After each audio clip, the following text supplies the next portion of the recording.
So hello guys, this is Ashutosh, your host, and I welcome you all in this new video tutorial session of power electronics. So today I have presented over here single phase bridge type, full bridge type inverter. So guys, I have already prepared the circuit diagram here and constructed, and the waveforms you can see from here. These are the waveforms, and I am putting this waveform beside this circuit diagram, and here you can see these are the output waveform. Okay guys, this is square wave. So basically what happens, okay, now we will explain. I am explaining the working principle and how it works. So let's start. So basically single phase full bridge inverter is a voltage source inverter, and this inverter does not require 3-wire DC input supply. As you can see over here, this is the DC input supply we have. I have connected here, and this source, the requirement of this source is 2-wire, okay, 2-wire supply, 2-wire DC input power source, and the output frequency can be controlled by controlling the turn off and turn on time of thyristor. So what I have connected now, basically we will talk about the circuit diagram of single phase full bridge inverter. So basically the power circuit of single phase full bridge inverter comprises of 4 thyristors. So here I have selected 4 IGBTs. As you can see over here, this is the first IGBT. I have named it IGBT1. Then this is the IGBT2. This is the IGBT3, and this is the IGBT4. So, and I have connected 4 gating blocks to the gating signal of it. So this is G1, okay, as you can see here, this is G1, this is G2. I'll explain later the firing angle, what I have chosen the firing angle for these thyristors or IGBTs. This one is G4, gating block G4, and this one is G2, gating block G2. So basically what happens, there are 4 thyristors and 4 diodes. This one is the D1. You can display this by checkbox. Okay, so this is D1, and this is D3. D3, you can rename it, and this is D4, and this is D2, diode number 2nd. So basically 4 diodes are there, and 2-wire DC input power source is VDC. So each diode is connected in anti-parallel. As you can see, each diode D1, D2, D3 and D4 are connected in anti-parallel to the thyristors or to the IGBTs. And basically the power circuit diagram of single phase full bridge inverter is I have presented over here, and I have taken at the output resistive load. This is the pure resistive load. As you can see here, resistance I have taken 50 ohm resistance, and then voltage probe is there for measurement of output voltage. And basically it may be noted that the circuitry for turning on and turning off the thyristor is basically the gating blocks. And what are the angles? Basically each of the thyristor only conducts for the period its gate signal is present. So I have fixed the conducting angle from here, as you can see over here. So basically what happens in the first cycle, or from 0 to 180 degree, as you can see here, from 0 degree to 180 degree, the conduction angle is here. I have put here the value here in this box, switching points 0 to 180 degree for this thyristor IGBT1, and also because T1 and T2 conducts at the same time. So for IGBT2, the same firing angle or conduction angle I have put here from 0 to 180 degree, as you can see here.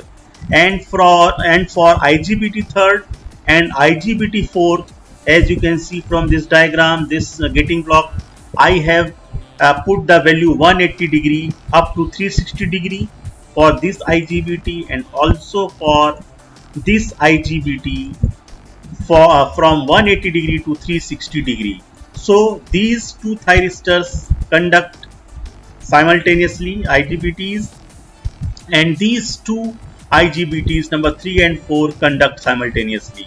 So as soon as the gate signal is removed, the thyristors get turned off. So the gating signal and output waveform I have presented over here. You can see here by running the simulation. This is the output waveform we get across the pure resistive load. So how it comes? Okay, so basically what happens? Now we will discuss the working principle. So what happens, guys? The working principle when the thyristor number 1, IGBT1 and IGBT2 are triggered, okay, are triggered simultaneously. So only two thyristors are turned on in half of the time period of AC cycle. We know the complete cycle of AC is up from 0 degree up to 360 degree.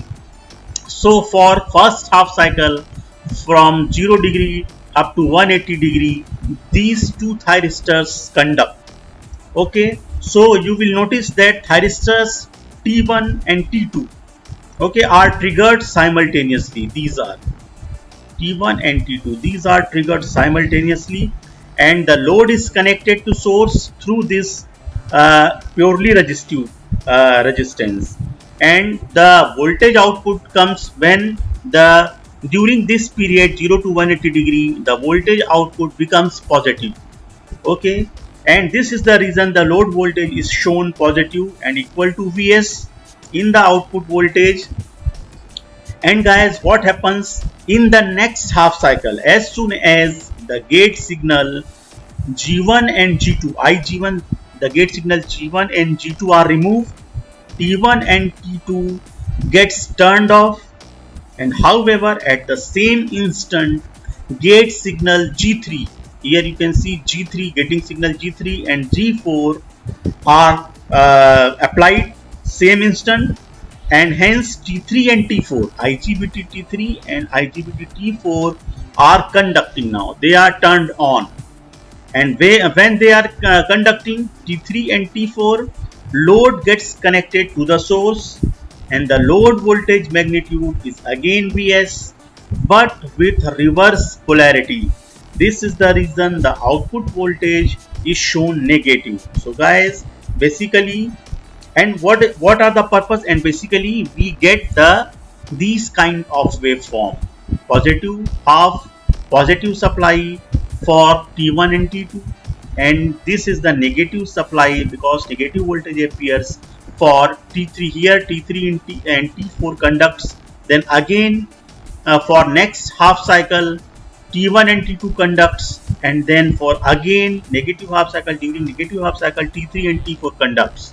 So basically this is the output waveform we get. And what are the purpose of diodes from D1 to D4? So if the load is purely resistive, there is no need to put diode D1 and D4, as the output voltage and current are always in phase.